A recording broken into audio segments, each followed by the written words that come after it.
Well, hello everyone. Welcome back to my channel and welcome back to Prehistoric Kingdom. My name is Swoop there and here we are outside the Torvasaurus Habitat. I built that in the last episode and today we are looking at building a larger habitat for a dinosaur that was requested quite some time ago from a subscriber, and it is called the Baryonyx. It is a dinosaur with a long snout, and it sometimes gets compared to a gharial, which is a type of reptile like a crocodile. And I will pop a picture of a gharial and the Baryonyx up in the corner for you. I've been reading about it, and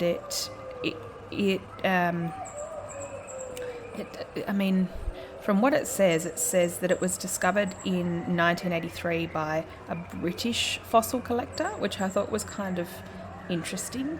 And its name means heavy claw, which is in reference to the large claw on its first finger, which I thought was a really interesting fact. So what I'm going to do is I'm actually going to build the Baryonyx habitat here.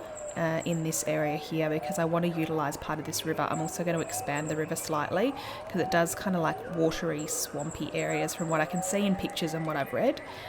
So that's what I'll be doing today. I will try and put in a few little hills and things for a bit of viewing interest. I'm not sure if I'll do a viewing building because we've got a viewing building here and we've got a viewing building here, and I think perhaps the Baryonyx could just be just an outdoor viewing kind of experience. I might put some, I don't know, like some umbrellas or some of these sails over the viewing area, but I'm not entirely sure that I'm going to actually build a viewing building, but we'll see what I get done. So that's what I'm going to do today, just here. And then I'm thinking about next habitat I'll either build for another small dinosaur, or I do have some good ideas for the Allosaurus, which I know lots of people will want to see a habitat for that dinosaur, so that one could be next, or there's another small dinosaur that I've had a request for. So without further ado, I am going to jump into a speed build. Someone has suggested that I voice over the entire video. Please let me know down in the comments if you would be interested in me doing that. I'm not entirely sure what I would talk about for 20 whole minutes, but I can give it a go, and maybe do some more dinosaur facts and things like that I would need to look up.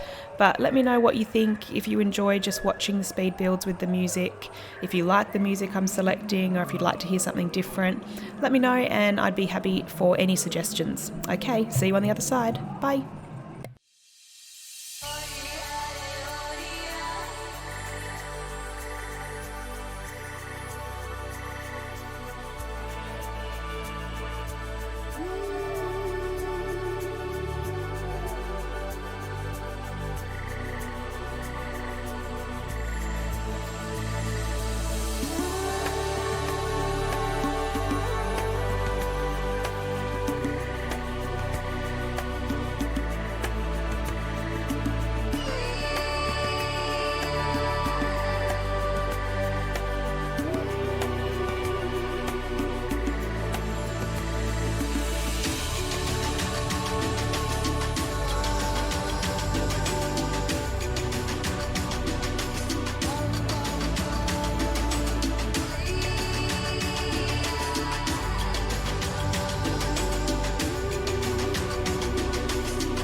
Well, hello guys, and welcome back from the speed build.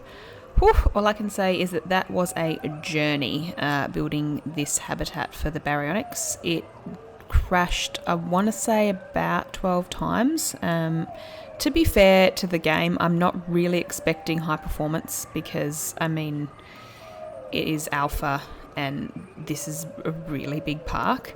But it's just becoming, when I'm building things that have a lot of pieces, it's becoming really, really hard to actually play. And then when I have to edit these videos, it's taking me forever to edit because I've got all the crash footage and I kind of have to stop recording and then start recording again, and I have to cut out bits and pieces at the start and the end that don't really work all that well. So it's just I'm really in struggle town at the moment in this particular park in alpha. I'm hoping at the end of the month we get some more information about beta coming. I think we probably will, but at this stage I'm really struggling in this park. I really don't want it to see it go though. It's been, a ride getting this park started, and I've really enjoyed learning how to play the game and using the mechanics. I will show you what I did today. So over here we have the Torvasaurus Habitat, and then here is the Edmontosaurus Habitat here. So, and down here, this is the Guanlong Habitat. So if we head this way, and I'll just jump down onto path level. There we go. So head along here, and I've put like a little raised restaurant up near the Baryonyx viewing platform. So just a simple sort of well looked after garden bed, like all weeded, maybe newly planted. And then you head up here, there's a pathway on this side and on the other side of the restaurant. And you can decide if you want to have some food in the restaurant or if you just want to come and look at the Baryonyx. Oh, I've got some reeds too sunken in the water there. We'll fix that up later. So then you've got this entire viewing platform. It's a really big habitat, like probably way bigger than what they need. But I figured we could have a few in here and they're kind of going to be just roaming around, which is probably what they prefer anyway. They liked quite swampy, watery areas from what I read online, I guess. So that's what I've created. So I guess you can come right up here. We'll head into the habitat in a minute and have a proper look, but they could be anywhere around here, just hanging out. Let's have a look quickly at the restaurant. Now, the building is not as detailed as I wanted because, as I said, crashes. I wanted to put like some bases on the building and things like that, and some, I'm not sure what they're called, like cross beams and things like that, to make the building actually look more real rather than just stagnant actual game building. But I just couldn't do it with all the crashes, so apologies for that. I've popped some shade sails out the front, and I tried to do this sort of unique roof design. Let me just swing around here. So it kind of heads up like this, but it does look a little bit weird on this side. I quite like how it looks here. I'll have to figure out a way to kind of fix this perhaps in beta, but at the moment it's looking all right. So we'll just head into the Baryonyx Habitat straight through here. There we go. All right. So we start all the way down this end. Put in quite a few of these trees. I haven't used them very much. They're in the wetland tree area, and I haven't used them all that much, but I found out a way that I can just place one without having to like place a few and then delete some. So I really enjoyed that little sneaky trick that I learnt from someone online. I can't remember who it was. But as we go through, you can see it is largely a water-based habitat. If we head through, I've put lots of rocks on the riverbed and lots of kind of reeds around, some dead trees that have kind of got caught as they come down the river. I've got this sort of stagnant pool on this side, and you can see I've just kind of done the terrain all through. I found the terrain this time for this particular habitat really easy. In a lot of the others, I've found it really tricky to kind of get it looking natural, but you can still see there are some areas like here, for example, where it's not looking quite right, but I'm sure they'll fix that up in future. Like the developers will fix it up, and just here as well you can see. But there we go, there's some more logs on this side, and then they have kind of these little mountains and hills here to roam around on. But there we go, that's what we got done today, guys. It is a big habitat. It kind of goes all the way around here, and the viewing area is really only this area. I think maybe in future episodes I might put a viewing area over here, but really if you were standing here you'd only really see this side of the hill, which wouldn't be great. I could put a viewing area over this side. So if you're over at the Edmontosaurus, you can kind of look into the Baryonyx, like maybe get a glimpse in here or in here. But we'll have to wait and see if I decide to do that. I have got room here for a path to go through, so I could potentially put another habitat back here, but I don't really want to, simply because it wouldn't really lend itself to being a loop unless I maybe put a path all the way around and kind of connected it up here. That is an option. So there we go. That's the park at the moment, guys. And I really hope you're enjoying my content. Thank you so much to those people that are commenting such amazing things. It's really lovely to have such nice, kind support. If I haven't pronounced any dinosaur names beg your pardon, if I haven't pronounced any dinosaur names correctly, I do apologise. I am trying to learn how to say all the names correctly. I think I'm getting them right, but if I'm not, feel free to correct me in the comments. Alright, thanks so much for joining me. Please feel free to hit the like and subscribe if you're enjoying my content, and I'll see you in the next one. Bye!